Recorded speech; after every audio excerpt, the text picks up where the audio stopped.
আসসালামু আলাইকুম এবং স্বাগত জানাই আমাদের আজকের আলোচনায়।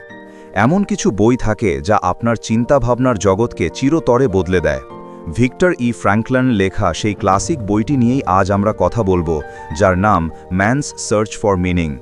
এটি শুধুমাত্র একটি বই নয়, এটি মানব অস্তিত্বের গভীরতম সত্যকে তুলে ধরে।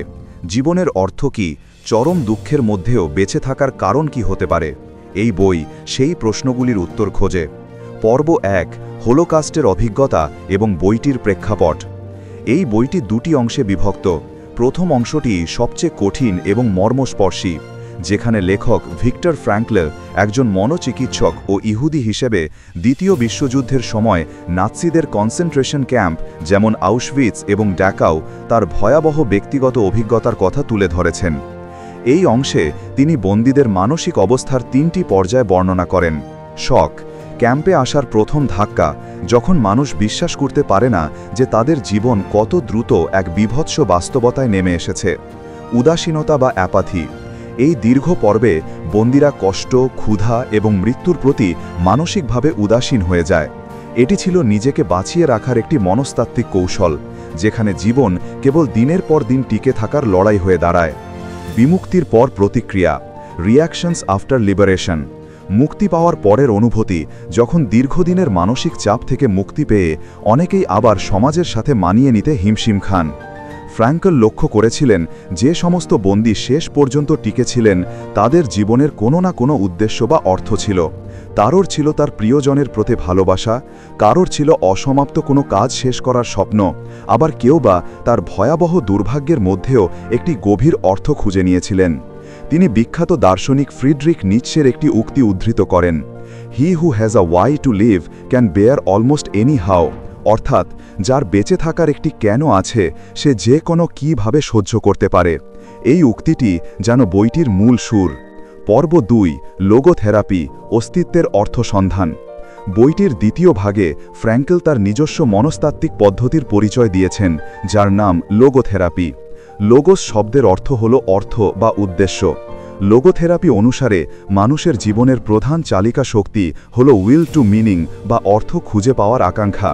এটি সিগমন্ড ফ্রয়েডের উইল টু প্লেজার, আনন্দের আকাঙ্ক্ষা, বা আলফ্রেড অ্যাডলারের উইল টু পাওয়ার, ক্ষমতার আকাঙ্ক্ষা থেকে সম্পূর্ণ আলাদা। ফ্র্যাঙ্কল দেখান যে জীবনের অর্থ 3টি প্রধান উপায় খুঁজে পাওয়া যায়: কাজ বা সৃষ্টির মাধ্যমে, আপনার পেশা, শিল্প বা সমাজে অবদান রাখার মাধ্যমে, কিছু অভিজ্ঞতা করা বা কারোর প্রতি ভালোবাসার মাধ্যমে, by experiencing something or loving someone, প্রকৃতি বা শিল্পের সৌন্দর্য উপলব্ধি করা অথবা অন্য একজন মানুষের প্রতি নিঃশর্ত ভালোবাসা অনুভব করার মাধ্যমে। ফ্র্যাঙ্কল তার অনুপস্থিত স্ত্রীর কথা ভেবেই ক্যাম্পে টিকেছিলেন। অনিবার্য কষ্টের প্রতি আমাদের দৃষ্টিভঙ্গির মাধ্যমে, by the attitude we take toward unavoidable suffering. যখন আমাদের পরিস্থিতি পরিবর্তনের ক্ষমতা থাকে না, তখন একমাত্র জিনিস যা আমরা পরিবর্তন করতে পারি তা হল সেই পরিস্থিতির প্রতি আমাদের মনোভাব, অ্যাটিটিউড। এটাই মানব স্বাধীনতার চরম রূপ। ফ্র্যাঙ্কেলের মতে জীবন আমাদের কাছ থেকে কি চায় তা খুঁজে বের করাই হলো মানুষের কাজ। আমরা জীবনকে প্রশ্ন করি না, বরং জীবনই আমাদের প্রশ্ন করে, এবং আমরা আমাদের কাজের মাধ্যমে জীবনকে উত্তর দিই। পর্ব 3, গুরুত্বপূর্ণ শিক্ষা এবং কেন বইটি পড়া উচিত। এই বইটি থেকে আমরা কি শিখতে পারি? এর প্রধান শিক্ষাগুলি হল: স্বাধীনতার শেষ আশ্রয়, মনোভাবের নির্বাচন। ফ্র্যাঙ্কেলের সবচেয়ে গভীর শিক্ষা হল মানুষ যতই অসহায় পরিস্থিতিতে পড়ুক না কেন, তার থেকে তার আত্মিক স্বাধীনতা কেউ কেড়ে নিতে পারে না। সে তার মনোভাব বেছে নিতে পারে। এই চরম পরিস্থিতিতেও আপনি কি ভেঙে পড়বেন, নাকি এই কষ্টের মাধ্যমে নিজের মানবিক মূল্যবোধকে ধরে রাখবেন, সেই সিদ্ধান্ত নেওয়ার ক্ষমতা আপনার। অনিবার্য কষ্টের গুরুত্ব, the meaning in suffering. Frankl কষ্টকে উৎসাহিত করেন না, কিন্তু বলেন যখন কষ্ট অনিবার্য, তখন এই কষ্ট সহ্য করার সাহস এবং মর্যাদার মধ্য দিয়েই জীবন গভীর অর্থ খুঁজে পায়। কষ্টের মুখোমুখি হওয়ার সাহস মানুষকে আরও উন্নত করে তোলে। অস্তিত্বের শূন্যতা, এক্সিস্টেন্সিয়াল ভ্যাকিউম। ফ্র্যাঙ্কেল লক্ষ্য করেছিলেন আধুনিক জীবনে অনেকেরই হতাশা বা উদ্বেগ, নিউরোসিস তৈরি হয়, কারণ তাদের জীবনের কোনো অর্থ বা উদ্দেশ্য নেই। একে তিনি অস্তিত্বের শূন্যতা বলেছেন। এই শূন্যতা পূরণের একমাত্র উপায় হল জীবনের নিজস্ব অর্থ খুঁজে বের করা। উপসংহার: ম্যান সার্চ ফর মিনিং কেবল হলোকাস্টের ভয়াবহ অভিজ্ঞতার দলিল নয়, এটি মানব স্থিতিস্থাপকতা, আত্মিক স্বাধীনতা এবং আশার এক মর্মস্পর্শী ঘোষণা। বইটি আমাদের মনে করিয়ে দেয় যে সুখ বা সাফল্য খুঁজে বের করার দরকার নেই। যদি আমরা মহৎ কোনো উদ্দেশ্য বা ভালোবাসার প্রতি নিজেদের নিবেদিত করি, তবে সুখ আপনা আপনি আসে।